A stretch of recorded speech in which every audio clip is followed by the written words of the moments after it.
Jain. Deadline से पहले top commander Paparao से जुड़ी बड़ी खबर निकलकर सामने आई है। कल डिप्टी सीएम के सामने पापाराव सरेंडर करेगा, तो वहीं 18 साथियों के साथ कल अपना सरेंडर करेगा और जगदलपुर पहुंचेगा पापाराव। कल डिप्टी सीएम के सामने सरेंडर होना है।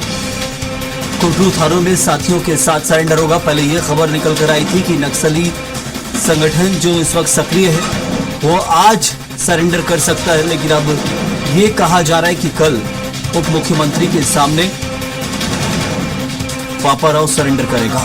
अपने 18 साथियों के साथ ये सरेंडर करने पहुंचेगा। और अब तक जो हम आपको बताएं कि बड़े बड़े नक्सली कैडर के जो मुखिया हैं वो सरेंडर कर चुके हैं और नक्सली संगठन पूरी तरह से खात्मे की ओर है। 31 मार्च की डेडलाइन तय है और उससे पहले देखिए आप, जो सरेंडर करने के लिए नक्सली हैं वो अपनी मांदों से निकलकर शहर में आ रहे हैं और समर्पण कर रहे हैं, आत्मसमर्पण कर रहे हैं, हथियार डाल रहे हैं, क्योंकि इस वक्त अब कोई रास्ता नहीं बचा उनके सामने।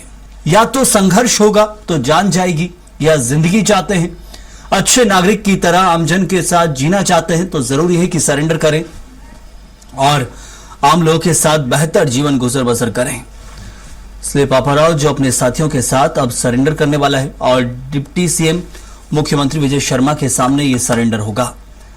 तो पूरे देश के अंदर जहां जहां नक्सलवाद फैला हुआ था, 4 से 5 राज्य जो छत्तीसगढ़ से सटे हुए हैं, छत्तीसगढ़ हो, झारखंड हो, आंध्र प्रदेश, तेलंगाना की सीमा सहित महाराष्ट्र की सीमा के वो क्षेत्र जहां इन नक्सलियों का पूरा गढ़ था, एक राज्य से दूसरे राज्य में आते जाते थे और उन राज्यों की सीमा को ही अपना क्षेत्र बना रखा था, जहां कई बार संघर्ष की स्थितियां होती थी, लेकिन एक लक्ष्य के साथ सरकार और सुरक्षा बल के जवान चल रहे थे। 31 मार्च 2026 की डेडलाइन, उससे पहले बड़े बड़े नक्सली गिरोह के सरेंडर हमने आपको बताए हैं कि कैसे जो बड़े बड़े नक्सली संगठन रहे हैं उन्होंने सरेंडर किया है। अलग अलग जगह जो नक्सली गुट है उन्होंने सरेंडर किया, लेकिन एक और जो बड़ा सरेंडर होना है पापाराव का, उसको लेकर जानकारी भी देंगे हमारे सहयोगी अनिल राव और नवीन मुरला। दोनों हमारे सहयोगी इस वक्त हमारे साथ जुड़े हुए हैं। अनिल, एक बड़ी सफलता इससे हम कहेंगे, अतीत में भी बड़ी सफलता मिली जब से लक्ष्य को लेकर तैयारी शुरू की थी सरकार और सुरक्षा बलों के जवानों ने कि 31 मार्च से पहले सरेंडर होना चाहिए नक्सलियों का, नहीं तो बड़ा संघर्ष होता है। और एक और बड़ा सरेंडर हमें देखने मिलेगा। जी संयम जी, मैं बता दूं कि आज जो समर्पण होने वाला है नक्सलियों का, ये बहुत महत्वपूर्ण समर्पण है कहा जाएगा, क्योंकि जो बचे नक्सलियों में सबसे बड़ा नाम जो आ रहा था वो दंडकानी स्पेशल जोनल कमेटी का जो लीडर है पापाराव और उसकी जो टीम है वो, ये जो दक्षिण बस्तर के एरिया में जो बचे हुए लीडर है उन लीडरों में से एक पापाराव है। जो पापाराव और उसकी टीम जो है अभी जो दक्षिण बस्तर में जो मूवमेंट में देखा गया था, उनकी सरेंडर को लेकर अब कहा जा सकता है कि बस्तर पूरी तरह से नक्सल मुक्त हो जाएगा, क्योंकि अब से कुछ ही देर पहले ही जो है बीजापुर से जो है जो नक्सली है, जो पापाराव है, इनकी जो टीम है जिसमें 8 पुरुष और 10 पुरुष और 8 महिला नक्सली है, जो सभी 18 नक्सलियों को लेकर सुरक्षा बल के जवान अब जगदलपुर के रवाना हो चुके हैं और बीजापुर पार कर चुके थे। कहा जा सकता है कि देर रात तक में जो सभी नक्सलियों को जगदलपुर लाया जाएगा और कल सुबह जो है प्रदेश के जो डिप्टी सीएम है वो डिप्टी सीएम के सामने में जो है विजय शर्मा के सामने में सभी को आत्मसमर्पण कराया जाएगा और सरकार की पुनर्वास नीति का लाभ दिया जाएगा। तो कहा जा सकता है जो नक्सली जो वो हिंसा का रास्ता अपनाकर जो जंगलों में भटका करते थे, अब उन्हें एक बेहतर जीवन देने के लिए उन्हें आत्मसमर्पण कराया जा रहा है। बिल्कुल अनिल, अब जंगल पूरी तरह से सेफ होने वाला है और हम कहते भी थे कि कुछ अंश जो नक्सलियों को बचा हुआ है वो भी अब जल्दी समर्पण करेगा, तो ये संघर्ष की स्थिति शायद हमें देखने ना मिले। नवीन अभी हमारे साथ बने। नवीन, ये इस वक्त पापाराव का सरेंडर कितनी बड़ी सफलता माने सरकार की, सुरक्षा बलों की, क्योंकि कुछ अंश जो नक्सलवाद का इन क्षेत्रों में बसा हुआ था, आसपास के क्षेत्र में, न सिर्फ क्षेत्र बल्कि राज्यों से सटी हुई सीमाओं में, वो अब जल्दी खत्म होने वाला है। जी संयम जी, मैं बिल्कुल बता दूं, जो नक्सलियों का जो लास्ट मूवमेंट था, मतलब लास्ट जो समय है जो आ रहा है 31 मार्च जो है डेडलाइन है इनका। अब जो बड़े स्तर के जो माओवादी हैं ये पूरी तरह से सरेंडर कर चुके हैं, जिसमें से एक नाम पापाराव का आ रहा था, जो आज कुटरू थाना क्षेत्र के अंतर्गत जो सुरक्षा बल हैं इनको रवाना किए हैं जगदलपुर में, जहां कल जगदलपुर में इनका आत्मसमर्पण होगा। और मैं आपको बता दूं कि जिस तरह से सुरक्षा बल के जो जवान हैं लगातार कार्रवाइयां कर रहे हैं, इसमें जो बहुत बड़े कैडर के जो माओवादी हैं ये सरेंडर भी किए हैं और कई मुठभेड़ों में मारे भी गए हैं, जिसका परिणाम हम देखे भी हैं। तो लगातार जो कार्रवाइयां हो रही है इसी का परिणाम है। और मैं आपको बता दूं कि आज जो पापाराव का जिक्र किया जा रहा है, ये नक्सलियों का जो सबसे नेशनल पार्क एरिया का ये लास्ट जो कमांडर कहा जा रहा था, जिसकी खोज सुरक्षा बल लगातार कर रहे थे, लेकिन उनका परिणाम है कि ये सामने निकल कर मुख्य धारा में लौट रहे हैं सरकार की नीतियों की वजह से। जी जरूर, बिल्कुल एक बड़ी सफलता हम इससे मान रहे हैं अनिल। और एक जो खास चीज हमने देखी कि अब तक बड़े बड़े नक्सली कैडरों ने समर्पण किया अनिल, और उसमें सबसे महत्वपूर्ण रहा कि जो बड़े बड़े नाम चलते थे, हम सुनते भी आए हैं कि कैसे उन्होंने बड़े धमाकों को अंजाम दिया है, और एक बड़ी चुनौती सुरक्षा बलों के जवानों के लिए रहे कई दशकों से। लेकिन अब हम समझे कि पूरी तरह से ये क्षेत्र साफ हो चुका है इस सरेंडर के बाद। कहा जाए तो कल के लिए, बस्तर के लिए, छत्तीसगढ़ के लिए कल के लिए दिन काफी खास माना जा रहा है, क्योंकि जो नक्सल संगठन के जो बड़े लीडर थे, जैसे देवजी था, पापाराव था, भारत देवा था, और बड़ा एक ना ये सब जो जितने हैं जो सभी बड़े लीडर थे, इनमें से सब जो एक हिड़मा था, जिसमें से हिड़मा को जो सुरक्षा बल के जवानों को द्वारा मार गिराया गया। साथ ही साथ जो देवजी है, भारत देवा है, ये सभी जो नक्सली है जो पड़ोसी राज्यों में जाकर सरेंडर कर चुके हैं। और जो बस्तर की बात की जाए तो बस्तर में, साउथ बस्तर, दक्षिण बस्तर में जो बचा हुआ है जो लीडर था, सबसे बड़ा नाम था पापाराव की टीम ही यहाँ पे मौजूद थी, और बाकी सभी नक्सलियों ने आत्मसमर्पण कर दिया। तो कहा जा सकता है कि जो बचे नक्सलियों का सबसे बड़ा नाम था पापाराव, वो कल जो है यहाँ पे जो है जगदलपुर में, आज रात को जगदलपुर में पहुंचेंगे, और कल सुबह जो है जो छत्तीसगढ़ के गृह मंत्री के सामने में आत्मसमर्पण करेगा।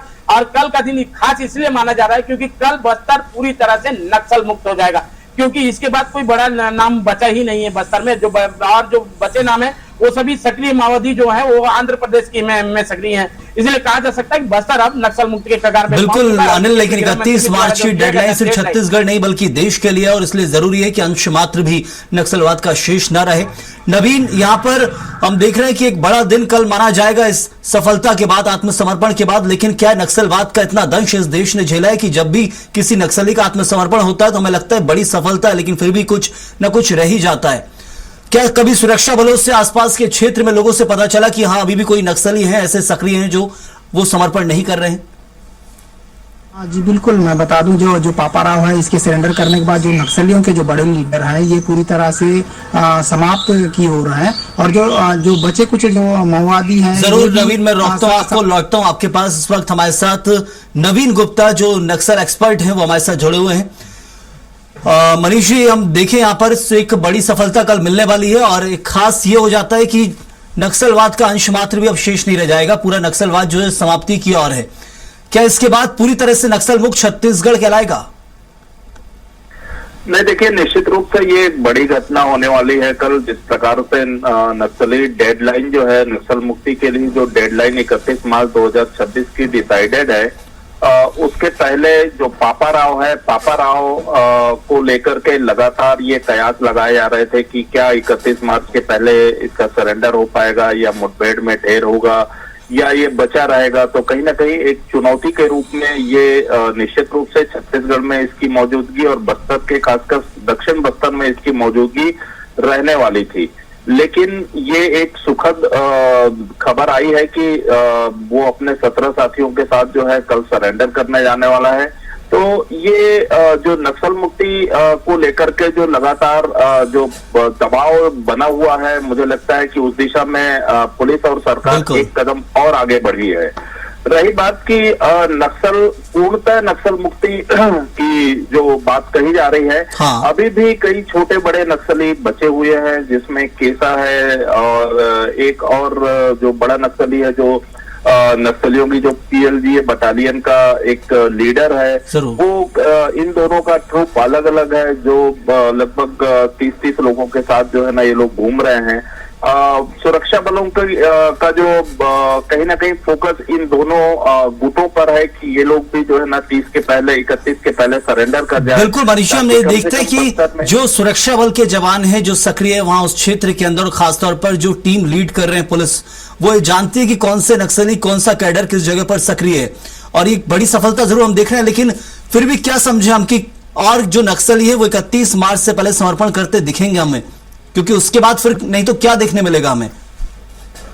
नहीं, देखिए पूरी संभावना है, क्योंकि अब नक्सलियों की स्ट्रेंथ लगातार कम हो रही है और बहुत छोटे छोटे समूहों में जो नक्सली घूम रहे हैं, हाँ। मुझे नहीं लगता है कि ये बहुत ज्यादा दिनों तक सरवाइव कर पाएंगे। इसलिए उनके लिए भी जो लाइफ थ्रेटनिंग जो है वो बनी हुई है, और इसलिए उनकी भी इस बात को लेकर के काफी संभावना जताई जा रही है कि 31 मार्च के बाद जो 31 मार्च के पहले वो भी सरेंडर कर जाए।